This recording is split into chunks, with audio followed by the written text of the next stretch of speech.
মিরপুর শেরেবাংলা স্টেডিয়ামত আজি বিপিএলৰ final match অনুষ্ঠিত হয়, যেটা রাজশাহী ওয়ারিয়র্স চট্টগ্রাম রয়্যালসুরে 63 রানের বিশাল ব্যবধানে হারাইরে শিরোপা নিশ্চিত করে। প্রথমত ব্যাট হাতত উড়ন্ত সূচনা করে তানজিদ হাসান তামিম 62 বলে 100 রানের অন্নবদ্য ইনিংস খেলে সে, যা তানজিদুর ফাইনালর তৃতীয় সেঞ্চুরি হিসেবে রেকর্ড হয়। দলের অন্য সঙ্গী নাজমুল হাসান শান্ত অবদান রেখি 11 রানের।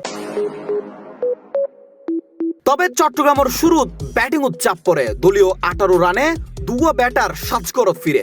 মির্জা বেগ 36 রানে কিছুটা লড়াই করিলেও শেষ পর্যন্ত চট্টগ্রামের ব্যাটার অকলে রানের লক্ষ্যে ফোসাইট ন পারে।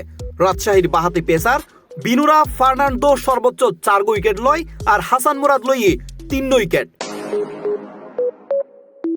এর লগে রাজশাহী ওয়ারিয়র্স ইতিহাসত তার দ্বিতীয় বিপিএল শিরোপা উদযাপন করিল। আর এই জয়ের মধ্যে দিয়ে তানজিদ তামিমুর অসাধারণ ফর্ম আবারও প্রমাণিত হয়। আবারও চট্টগ্রামের চ্যালেঞ্জ থামি যায় আর রাজশাহী আবারও শীর্ষে উদযাপন করে দ্বিতীয় বিপিএলর শিরোপা নিশ্চিত।